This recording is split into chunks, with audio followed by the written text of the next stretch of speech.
कहानी की शुरुआत में हम फर्नांडा नाम की एक सिस्टर को देखते हैं जो अपने एक गधे को लेकर चर्च में जा रही होती है। जब वो चर्च में पहुंचती है तो उसको जिनेवरा नाम की एक और सिस्टर मिलती है जो उससे पूछती है कल रात तुम कहाँ गायब थी। फर्नांडा उसको बताती है कि कल रात उसका गधा चर्च से भाग गया था, इसलिए वो उसको पकड़ने गई थी। जिनेवरा उससे कहती है कि तुम्हारा गधा रोज रात को क्यों भाग जाता है। ये दोनों बात कर ही रहे होते हैं, तभी चर्च का माली लुर्को वहाँ आ जाता है और उन दोनों को गुड मॉर्निंग कहता है, लेकिन ये दोनों उसको गुड मॉर्निंग विश करने की जगह उसको अब्यूज करने लगती हैं। आगे हम एक सिस्टर एलिस को देखते हैं जो अब चर्च की लाइफ जीते जीते बोर हो चुकी है और इसलिए वो अब चर्च से बाहर की लाइफ जीना चाहती थी। अगले दिन एलिस के फादर उसे मिलने चर्च आ जाते हैं और उसको बताते हैं कि उन्होंने उसकी शादी के लिए एक लड़के को देखा है जिसका नाम जोगिंदर है। ये सुनकर वो काफी अपसेट हो जाती है क्योंकि वो उस लड़के को पहले से ही जानती थी और उसको पसंद नहीं करती थी। अगले दिन 3 सिस्टर एक साथ कहीं जा रही होती है और तभी उनको रास्ते में लुर्को दिखता है और वो इन तीनों को गंदी नजर से देख रहा होता है। जब सिस्टर्स लुर्को को उन्हें देखते हुए नोटिस करती है तो वो तीनों उसको बहुत मारती है। इसके बाद हम फादर टोमेसो को देखते हैं जो सिस्टर्स के बनाए हुए कपड़ों को बेचने के लिए चोर बाजार में जा रहा होता है। वहीं रास्ते में उन्हें लुर्को मिलता है जो उनसे कहता है कि अब वो इस चर्च में काम नहीं करेगा क्योंकि चर्च की सिस्टर्स उसको टॉर्चर करती है और इसलिए वो यहाँ से जा रहा है। ये सुनने के बाद फादर टोमेसो लुर्को को मनाने की बहुत कोशिश करते हैं लेकिन वो उनकी बात नहीं सुनता और वहाँ से चला जाता है। इसके बाद हम एक राजा को देखते हैं जिसका नाम ब्रूनो होता है और वो अपनी वाइफ फ्रेस्को के साथ डिनर कर रहा होता है। ब्रूनो अपनी वाइफ को अपने एनिमीज के बारे में बताता है लेकिन फ्रेस्को का ध्यान ब्रूनो की बातों पर नहीं होता क्योंकि वो अपने सर्वेंट मसेटो को देख रही थी। एक्चुअली फ्रेस्को और मसेटो पहले से ही रिलेशनशिप में थे। रात को हम मसेटो को फ्रेस्को के बेड पर देखते हैं जो इंटीमेट हो रहे होते हैं। वो दोनों बीच में बात ही कर रहे होते हैं और फ्रेस्को मसेटो को बताती है कि उसके हस्बैंड का स्टेमिना बेड पर ज्यादा देर तक नहीं रहता। इस पर मसेटो कहता है कि मेरे में तो बहुत स्टेमिना है जितना बोल के वो दोनों फिर से इंटीमेट होने लगते हैं और इसी दौरान रूम में ब्रूनो आ जाता है। जैसे ही मसेटो ब्रूनो की आवाज सुनता है वो वहाँ से भाग जाता है। ब्रूनो भी उसको पकड़ना चाहता था इसलिए वो उसका पीछा करता है। मसेटो जल्दी से सर्वेंट रूम में जाकर अपनी जगह पर सो जाता है। ब्रूनो भी वहाँ आ जाता है और वो यहाँ दिमाग से काम लेता है। ब्रूनो सभी सर्वेंट की हार्ट बीट चेक करता है क्योंकि जो भी सर्वेंट भाग कर यहाँ आया होता है उसकी हार्ट बीट बहुत तेज होगी। जब ब्रूनो मसेटो की हार्ट बीट चेक करता है तो वो बहुत तेज होती है और ब्रूनो को पता चल जाता है कि यही वो आदमी है, लेकिन ब्रूनो मसेटो का फेस नहीं देख पाता क्योंकि वहाँ बहुत अंधेरा होता है। इसलिए वो मसेटो के थोड़े से बाल काट लेता है जिससे कि वो सुबह उठते ही उस सर्वेंट को पहचान ले। अब मसेटो भी ज्यादा दिमाग लगाता है और सभी सर्वेंट के थोड़े थोड़े बाल काट देता है। अगली सुबह ब्रूनो सभी सर्वेंट को इकट्ठा करता है और उनके बाल चेक करता है जिससे उसको पता लगता है कि लास्ट नाइट उसकी वाइफ के साथ कौन था। लेकिन यहाँ ब्रूनो खुद ही पागल बन जाता है क्योंकि मसेटो ने सभी सर्वेंट के बाल कट कर दिए थे जिसकी वजह से ब्रूनो उस सर्वेंट को नहीं पहचान पाता। कुछ दिन बाद फ्रेंको फिर से मसेटो के पास आती है और उसको ओपनली किस करने लगती है और ये सब ब्रूनो भी दूर से देख रहा होता है। ब्रूनो अपने आदमियों से मसेटो को पकड़ने के लिए कहता है लेकिन मसेटो उससे पहले ही वहाँ से भाग जाता है। भागते भागते मसेटो जंगल में पहुँच जाता है जहाँ वो फादर मसेटो से मिलता है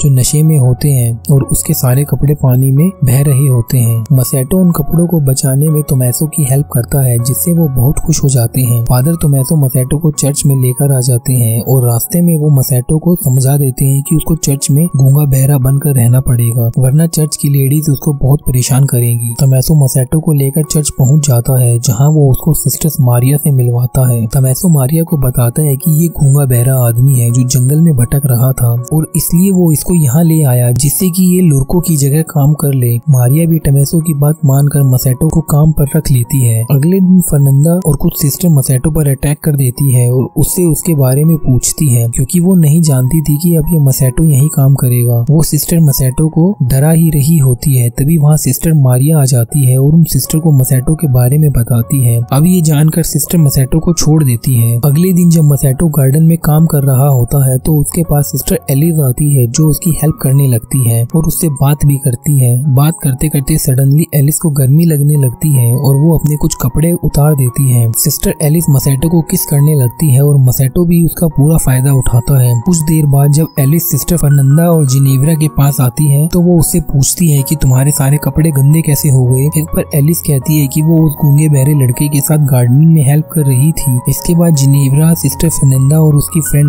मार्था के साथ देखती है। फर्नांडा और मार्था अच्छे से रेडी होकर मसेटो के रूम में जाती है। मसेटो रूम में सो रहा होता है लेकिन ये उसको उठा देती लेती है और उसकी नेक पर नाइफ रख कर उसके साथ जबरदस्ती करने लगती है और कुछ देर बाद मसेटो भी उनके साथ कंफर्टेबल हो जाता है और उनके साथ मजे करता है। अगले दिन चर्च में मिसोब आता है और तोमेसो और मारिया मिसोब को चर्च में घूमने के लिए लेकर जाते हैं। इधर जैसे मसेटो को मौका मिलता है वो एलिस के रूम में आ जाता है जहाँ वो दोनों इंटीमेट होने लगते हैं, लेकिन तभी वहाँ एक ओल्ड सिस्टर आ जाती है जिसको देखते ही मसेटो की आवाज निकल जाती है। अब यहाँ एलिस को पता चल जाता है कि मसेटो गूंगा बहरा नहीं है। एलिस जल्दी से अपने कपड़े पहनकर उस ओल्ड सिस्टर की हेल्प करने लगती है। मसेटो भी बेड के नीचे छुप जाता है। लकीली उस ओल्ड सिस्टर ने उन दोनों को साथ में नहीं देखा था। अब मसेटो चुपचाप से बेड के नीचे से निकलकर वहाँ से जाने ही वाला होता है, तभी वहाँ मारिया और मिशोप आ जाते हैं और इसलिए मसेटो को फिर से बेड के नीचे छुपना पड़ता है। जब सब लोग उस रूम से चले जाते हैं तो मसेटो भी वहाँ से चला जाता है। आगे हम जिनेवरा को देखते हैं जो कोई नशीली चीज पी लेती है, जिसके बाद वो उल्टी सीधी हरकतें करने लगती है। जिनेवरा अपना हाथ काट कर उसमें से निकल रहे ब्लड को अपने फेस पर लगा लेती है। इधर एलिस मसेटो के रूम में आती है और उससे पूछती है उसने उन लोगों से झूठ क्यों कहा कि वो गूंगा बहरा है। तभी वहाँ जिनेवा आ जाती है और एलिस साइड में जाकर छुप जाती है। जिनेवरा वहाँ आती है और मसेटो पर अटैक कर देती है और किस करने लगती है। उसी दौरान एलिस को फर्नांडा की आवाज आती है और तभी उसका नशा टूट जाता है और वो भी साइड में जाकर छुप जाती है,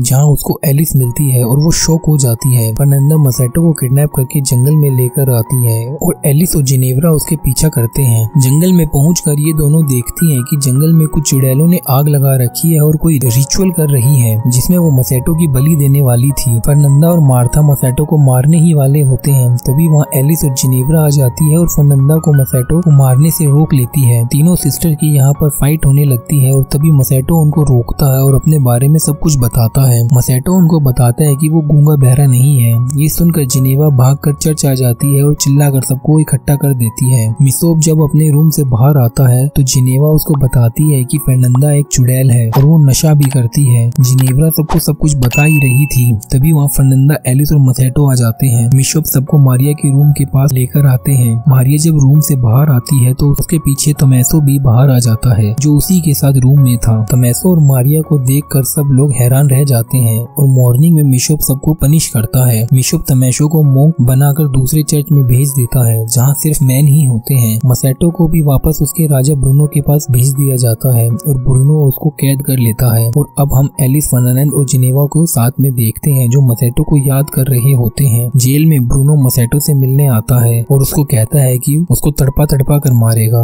यहाँ वो ये भी बताता है कि उसने अपनी वाइफ को एनिमल्स के साथ कैद कर रखा है। रात को एक टर्टल जेल में आ जाता है और सबका ध्यान उस पर चला जाता है क्योंकि उसके ऊपर एक कैंडल रखी हुई थी और इसी का फायदा वो तीनों सिस्टर मसेटो को बचाने में उठाती हैं। वो मसेटो को नन के कपड़े पहनाकर जेल से बाहर ले जाती हैं। ये तीनों मसेटो के साथ एक साथ इंटीमेट होना चाहती थी, इसलिए ये जंगल में जाते हैं और वहाँ इंटीमेट होते हैं और यहीं पर ये कहानी खत्म हो जाती है। अगर आपको इस मूवी की एक्सप्लेनेशन पसंद आई तो इस वीडियो को लाइक जरूर करें और अपने दोस्तों के साथ शेयर करना ना भूले और हमें कमेंट सेक्शन में बताएं कि आपको इस मूवी का एक्सप्लेनेशन कैसा लगा। और ऐसे ही और भी इंटरेस्टिंग मूवीज की एक्सप्लेनेशन देखने के लिए हमारे चैनल को सब्सक्राइब करें और बेल आइकन को दबा दें ताकि आने वाली वीडियोस की नोटिफिकेशन आपको टाइम टू टाइम मिलती रहे। और अगर आप अभी और इंटरेस्टिंग मूवीज की एक्सप्लेनेशन देखना चाहते हैं तो नीचे दिए गए 2 वीडियोस में से किसी पर भी क्लिक करके आप सुन सकते हैं। अभी के लिए अलविदा दोस्तों, हम फिर मिलेंगे न्यू वीडियो में न्यू मूवी की एक्सप्लेनेशन के साथ। तब तक के लिए थैंक यू।